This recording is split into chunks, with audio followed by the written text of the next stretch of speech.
Hi, my name's Trish Roberts. You're watching Faint Signals from Vega. So I think everybody should at this point ask Alexandria Ocasio Cortez what her position is on Venezuela. Because Max Blumenthal went to her office, as he did with many other Congress members. Most of them were just incredibly wishy-washy and couldn't commit to anything because, you know that most of the people in Congress are imperialist warmongers, basically. They're totally okay with the US going in and taking over resources in other countries, and by those means that they do, regime change and overthrowing democratically elected governments. Well, Ocasio Cortez was asked by Max Blumenthal what her position was about Venezuela, and she said something to the effect of, we're working on that, thank you. Well, that was, quite a few days ago now, and conspicuous in its absence, her not talking about Venezuela at all. I mean, I flicked through her Twitter, and I cannot see anything about Venezuela at all on her Twitter page. I might have missed it. Maybe if you have actually seen her say anything, apart from her retweeting some tweet of Rokana, which was a little bit mealy-mouthed, a little bit. She should be making some sort of statement. She's supposed to be, her website before she was elected had things about, was supposed to be a peace economy. I don't know if she took it down for a while. I don't know if she put it back up, but she tends to avoid anything that is related to foreign policy, which can tell you a lot about someone. She's already backed away from supporting Palestinians and not to be occupied and not to be killed in the streets and at the fence and all of that. She's backed away from that, which I see as very ominous. And now she's not mentioning anything about Venezuela at all, which can tell you a lot about a Congress member, that they are afraid to say what they would like to, or they're acquiescing to their warmongering neoliberal party, the Democratic Party, because they value their career over the lives of Venezuelans and other people in other countries that the US is trying to overthrow or invade, etc. So that gives, there's a lot of progressives, who just ignore foreign policy, and they ignore things like Bernie Sanders promoting anti-Russian propaganda, or saying one thing about Venezuela, like putting out propaganda about Maduro and Venezuela, and then saying something else, like we shouldn't be invading countries like that, and all of this, like these sort of talking out of both sides of his mouth.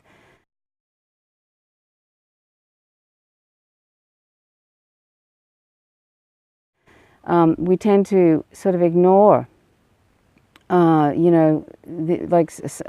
progressives tend to ignore these completely morally confused positions that these so-called left candidates have, because they're more interested in getting free healthcare and all this kind of thing. And I can understand why someone would want to support somebody who is promising free healthcare and all that sort of thing. But if you're ignoring their imperialist behavior, or when they don't bother saying anything about an obvious overthrowing of a democratically elected government and what that means for the people in that country, like Venezuela. It can mean civil war, it can mean being invaded and lots of bloodshed. If you don't care about that and you call yourself progressive, well, then what kind of progressive are you? If you're for occasional interventionism and occasional imperialist invasions and whatever, that is not progressive. It's not progressive, and it's not okay.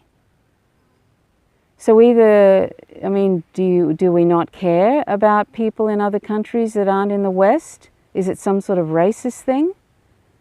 Or is it just because we're more concerned about our own selves, and so it's like, well, I don't care if Bernie Sanders promotes anti-Russian propaganda, so what if it leads to a nuclear Armageddon, which it is leading to. The arms race now is full on now. I mean, if we don't care about things like that, what does it say about us? It's definitely not so-called progressive. It's not.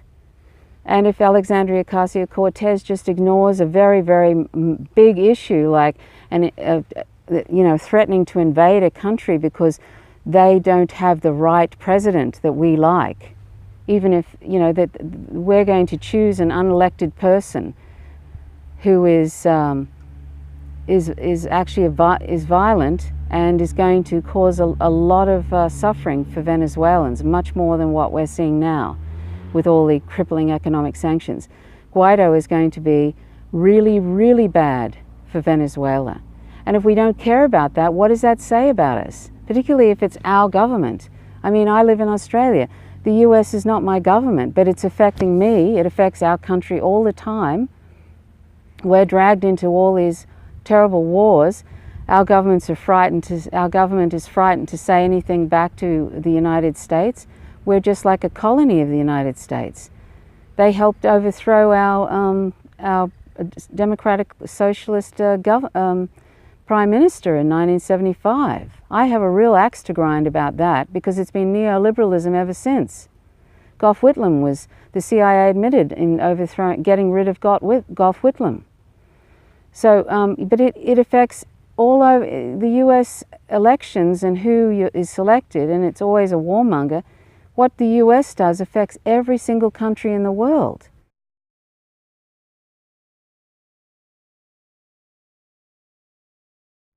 And if you're not doing what the US wants, they bully you in all sorts of ways and they'll invade. I'm sure if my country, if a prime minister got in and they weren't for all these wars, etc., and if they started speaking out against US imperialism, they'd have a way of getting rid of that leader. So you won't see that happening. Even the Green Party here is afraid to say anything about US imperialism. It's pathetic. It's pathetic, the parties here, the political parties here. So anyway, I find it very disturbing that people don't take any interest in what US empire is doing. It's going to destroy Venezuela, and it's happening right now in real time. So we have to call out for this to stop. And people like Alexandria Ocasio Cortez, I don't care one iota about her if she doesn't care about Venezuela or any other country that the US is invading. How is she any different from most of those Congress people who are imperialist warmongers? How is she different from them? So what if she knows MMT? She knows how the operational reality of the economy. It's great that she does. It's great that she's for free healthcare and all that kind of stuff. But how? What does it say about her that she doesn't care what's happening in Venezuela? A destruction of a whole bloody country.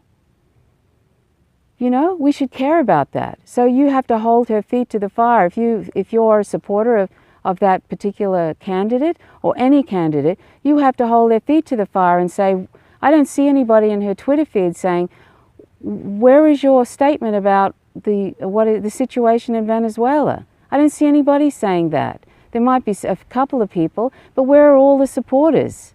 You should be holding her feet to the fire. You should be holding her feet to the fire about Palestine. That's outrageous. She's backed away from that.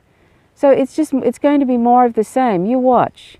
If she doesn't say anything about Venezuela, if she doesn't condemn that US-backed coup of Venezuela and the threatening military invasion of a country, a sovereign country, because that country isn't doing what the US wants, if Alexandria Ocasio Cortez does not condemn that, then that should tell you everything you need to know about her. And that's why she's in the Democratic Party.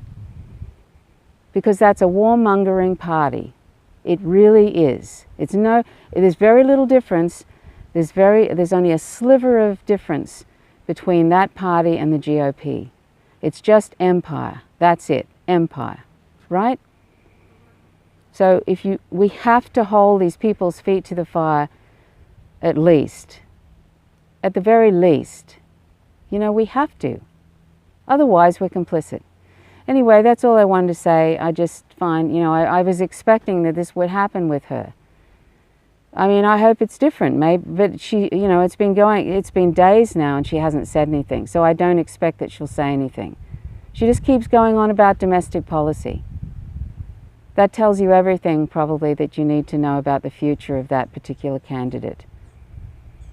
That she, at best, doesn't say anything. You know, she's complicit in the support for that coup, in a way, by not saying anything. She's afraid. Her career means more to her than the destruction of that country, and being brave and saying what needs to be said. Like Tulsi Gabbard. I mean, Tulsi Gabbard has problems. I'm not endorsing her at all.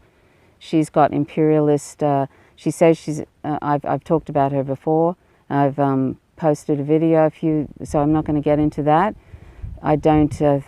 She believes in drone programs, and I think she's got a problem with Muslims. I don't know. But anyway, but at least Tulsi Gabbard put out a clear statement about how wrong it is to interfere with Venezuela. She should at least be doing that, Alexandria Ocasio Cortez. Anyway, that's all I wanted to say. So my name's Trish Roberts. Please subscribe if you are not subscribed to the channel. Please, if you like the content, click the like button. Please click the notifications bell if you've subscribed, because you won't receive an update otherwise. And leave comments if you wish. I always appreciate comments, particularly when they're civil. Okay, so thanks for watching. Till next time. Bye for now.